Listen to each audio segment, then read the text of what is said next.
کتابیں بھی نہیں جانتے، وہ بے دھڑک قرآن مجید کی تفسیریں کرنا شروع ہو گئے ہیں، جس کے مطابق ان کے بقول اس وقت سب سے بڑے فتنے جنم لے رہے ہیں۔ ہمیں اپنے ماحول میں بھی ایسی صورتحال کا سامنا ہے، اور اس وقت ایسے لوگوں سے کہا جائے کہ ہر لینگویج کے کچھ ضابطے ہوتے ہیں، وہ پہلے پورے کرنے چاہیے، پھر اس کا پتہ چلتا ہے اور اس کی روشنی میں اسے بیان کیا جا سکتا ہے۔ تو وہ کہتے ہیں وَلَقَدْ يَسَّرْنَا الْقُرْآنَ لِلذِّكْرِ فَهَلْ مِن مُدَّكِرٍ، اللہ فرماتا ہے ہم نے قرآن کو آسان کر دیا ہے اور تم قرآن کو مشکل بتاتے ہو۔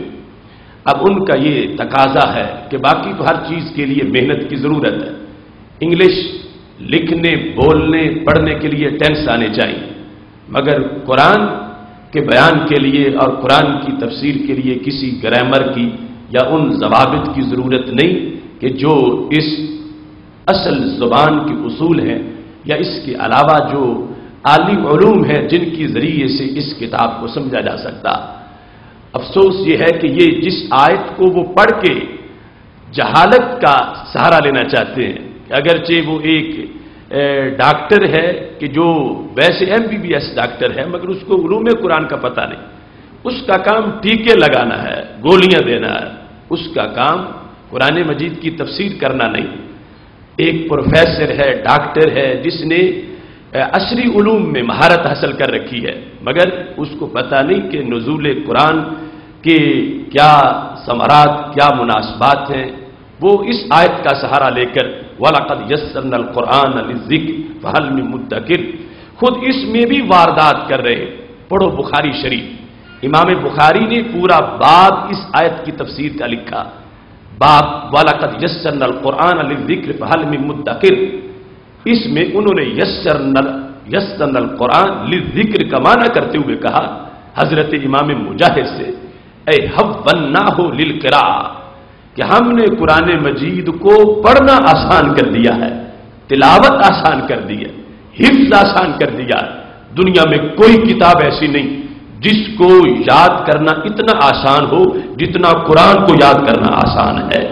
باقی جہاں تک اس کے معنی کو جاننا ہے، اس کے مفاہیم کو سمجھنا ہے، اس کے اندر جو مکھن ہے، جو غذائیت ہے روح کی، اس تک پہنچنا ہے، تو اس کے لیے تو بہت سی محنت کی ضرورت ہے، بہت سی کوشش کی ضرورت ہے۔ ہاں آسانی اس لحاظ سے ہے کہ جو کوشش کرے گا اسے پھل ملے گا، یہ نہیں کہ ایسا کام ہو کہ یہ بندہ کوشش کر کر کے تھک جائے آگے کچھ بھی نہ ملے، اس میں بہت کچھ ہے۔ اور اس کی شان ہی یہ ہے، رب ذوالجلال نے کہا تھا حضرت موسیٰ علیہ السلام سے مثل کتاب احمد کا بیاء فیہ لبن کلما مخضتہ اخرجت زبدۃ، حلیہ میں یہ روایت موجود ہے۔ اللہ تعالیٰ نے کہا اے میرے کلیم، میں اپنے حبیب علیہ السلام کو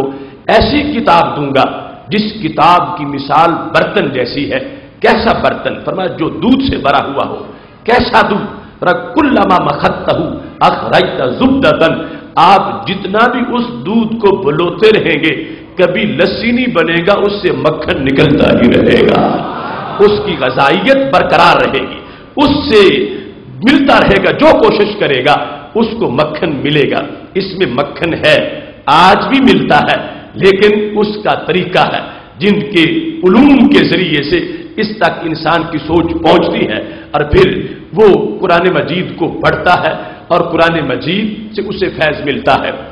یہ یقیناً طے شدہ بات کہ پہلے دن کوئی سارے ماہر نہیں ہوں گے، آہستہ آہستہ جا کے مہارت حاصل ہوگی، لیکن میں اس چیز کی طرف توجہ مبذول کرانا چاہتا ہوں، ہر انسان پڑھے، کوشش کرے، اس میں مغز کھپائے اور محنت کرے، اور جتنی سمجھ آئے اس پر اکتفا نہ کرے، مزید آگے پڑھتا جائے۔ ہمارا اختلاف اس بات سے ہے کہ اسے دو باتوں کا پتہ چلا، ابھی بالکل تھوڑا سا آگے وہ مجتہد بن کے بیٹھ گیا، آگے وہ مفسر بن کے بیٹھ گیا، اب اس کی معلومات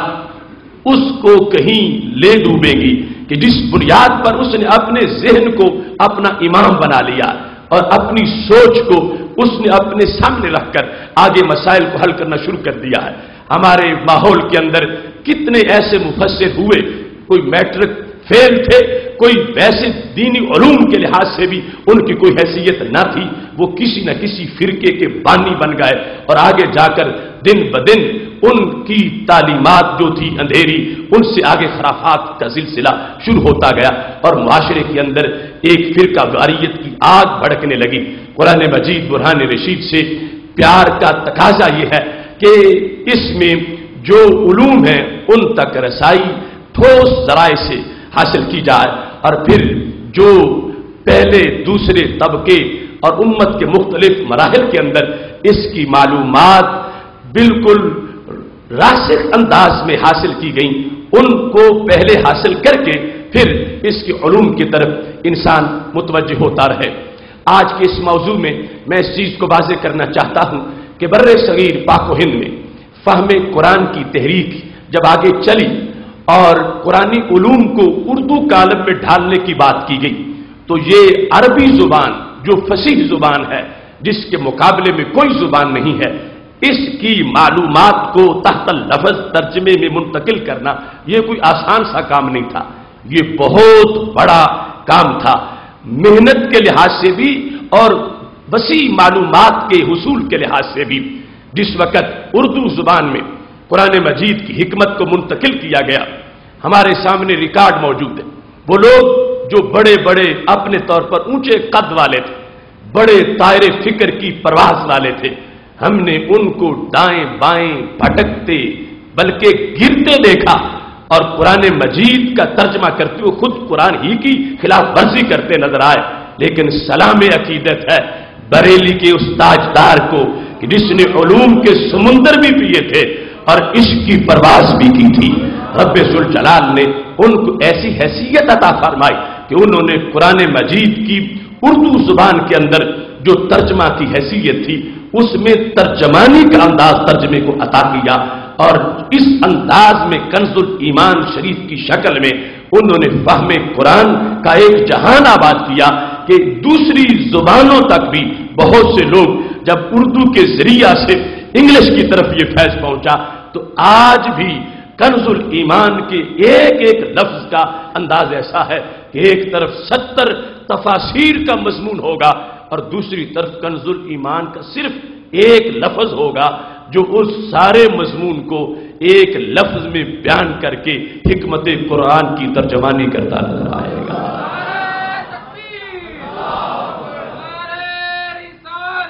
چونکہ وقت بہت مختصر ہے، موضوع بڑا طویل ہے، مجھے آپ کے وقت کا بھی احساس ہے، میں چند مثالیں آپ کے سامنے قرآن مجید سے پیش کرنا چاہتا ہوں۔ قرآن مجید برہان رشید کے آغاز ہی میں سورہ بقرہ کی آیت نمبر 6 ہے۔ خالق کائنات جل جلالہ ارشاد فرماتا ہے ان الذین کفروا سواء علیہم اانذرتہم ام لم تنذرہم لا یؤمنون۔ اس کا ترجمہ آپ سکول کی کتابوں میں بھی پڑھتے رہے، سنتے رہے، یہ ترجمہ کرتے ہیں لوگ، بے شک وہ لوگ جنہوں نے کفر کیا برابر ہے ان پر کہ آپ انہیں ڈرائیں یا نہ ڈرائیں، وہ ایمان نہیں لائیں گے۔ ان الذین کفروا، بے شک وہ لوگ جنہوں نے کفر کیا،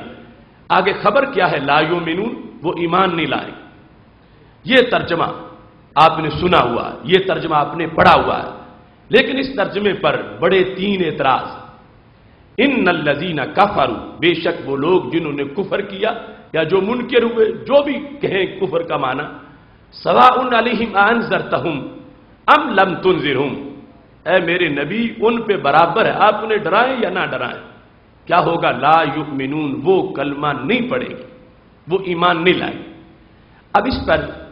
سوال یہ ہوتا کہ آج کا کوئی دہریہ منکر قرآن مجید پر اعتراض کے لیے یہ آیت پیش کر سکتا کہ تمہارے قرآن کی خبر ہی معاذ اللہ واقع کے مطابق نہیں، اس کی تو سچی خبر ہی نہیں معاذ اللہ۔ خبر کیا دی گئی کہ جو لوگ کافر ہیں وہ کلمہ نہیں پڑھیں گے۔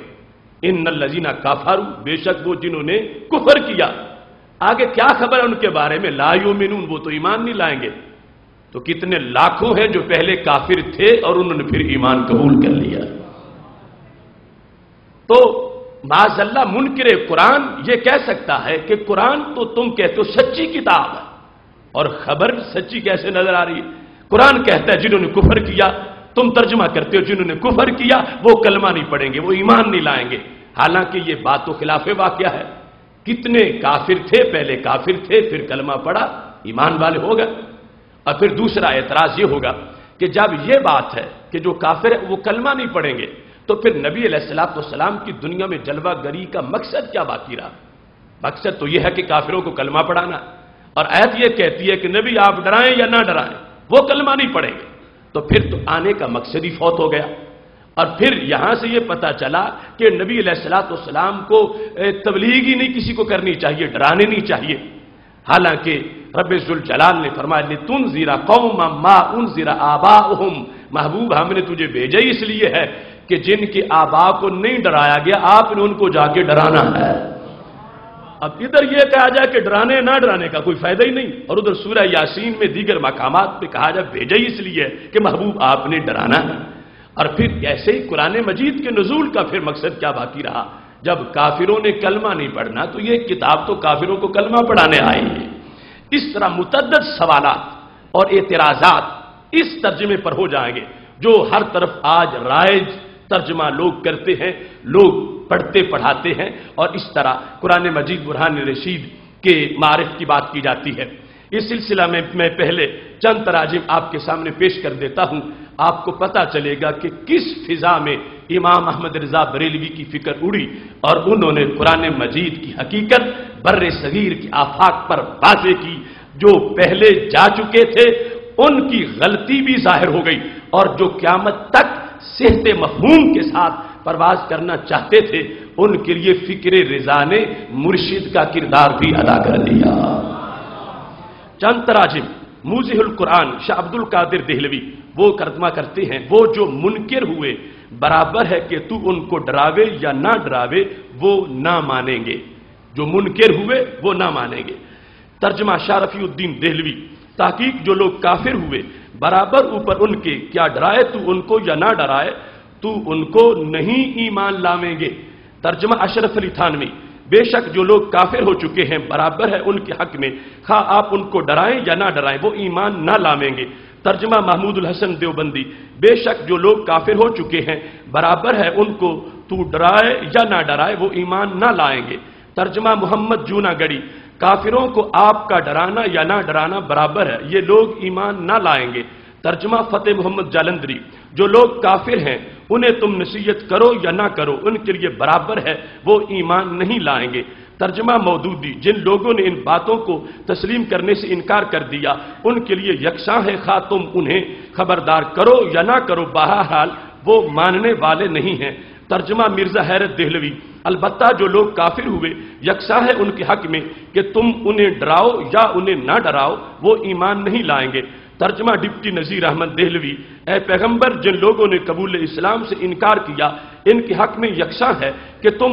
ان کو عذاب الہی سے ڈراؤ یا نہ ڈراؤ وہ ایمان لانے والے نہیں ہیں۔ ترجمہ رافضی مترجم فرمان علی، بے شک جن لوگوں نے کفر اختیار کیا ان کے لیے برابر ہے خواہ تم انہیں ڈراؤ یا نہ ڈراؤ ایمان نہیں لائیں گے۔ یہ مختلف مکاتب فکر کے جو ان کے امام سمجھے جاتے ہیں ان کے تراجم میں نے آپ کے سامنے پیش کیے۔ سب کا خلاصہ یہ ہے کہ انہوں نے یہی ترجمہ کیا کہ جو منکر ہوئے یا جو کافر ہوئے جنہوں نے کفر کیا اللہ فرما رہا ہے کہ وہ نہیں مانیں گے وہ ایمان نہیں لائیں گے۔ یہ ان سارے تراجم کا خلاصہ۔ اس میں کچھ ہمارے آج کے جدید ترجمے بھی ہیں جن کا لوگ بڑا ڈڈورا پیٹتے ہیں کہ ہم نے ایسا کیا جو صدیوں میں نہیں ہوا تھا، وہ بھی پڑھو تو یہی ہے کہ وہ لوگ جنہوں نے کفر کیا نہیں مانا وہ ایمان نہیں لائیں گے۔ بے شک جنہوں نے کفر اپنا لیا ہے ان کے لیے برابر ہے خواہ آپ انہیں ڈرائیں یا نہ ڈرائیں وہ ایمان نہیں لائیں گے۔ اب یہاں یہ ایک جہان ہے تراجم کا جو میں نے آپ کے سامنے پیش کر دیا۔ اردو زبان میں حکمت قرآن کو جب منتقل کیا جا رہا تھا آسان سی آیت ہے بظاہر، لیکن سب پر وہ اعتراضات ہو رہے ہیں جن اعتراضات کا میں نے شروع میں ذکر کیا۔ بطور خاص آج جو دہلیوں کی سوچ اور نام نہاد روشن خیالوں کا انداز اور فیس بک پر معاذ اللہ قرآن مجید کے جلانے کے جو شرمناک حرکتیں کر رہے ہیں، ایسے لوگوں کے لیے یہ تراجم ایک بہت بڑے اعتراض کا مواد فراہم کر سکتے ہیں کہ تم کہتے ہو سچی کتاب ہے جبکہ جو تم ترجمہ کر رہے ہو اس کے مطابق تو پتہ چل رہا ہے کہ اس کی تو خبریں ہی صحیح نہیں۔ یہ کہتی ہے کہ جو کافر ہے جنہوں نے کفر کیا وہ ایمان نہیں لائیں گے، حالانکہ تمہارا اپنا ریکارڈ یہ ہے کہ کروڑوں کافروں نے پہلے کافر تھے پھر کلمہ پڑھا اور اللہ نے ان کو ایمان کی دولت عطا فرمائی ہے۔ اب یہاں پر میں اپنی طرف سے یہ وضاحت کرنا چاہتا ہوں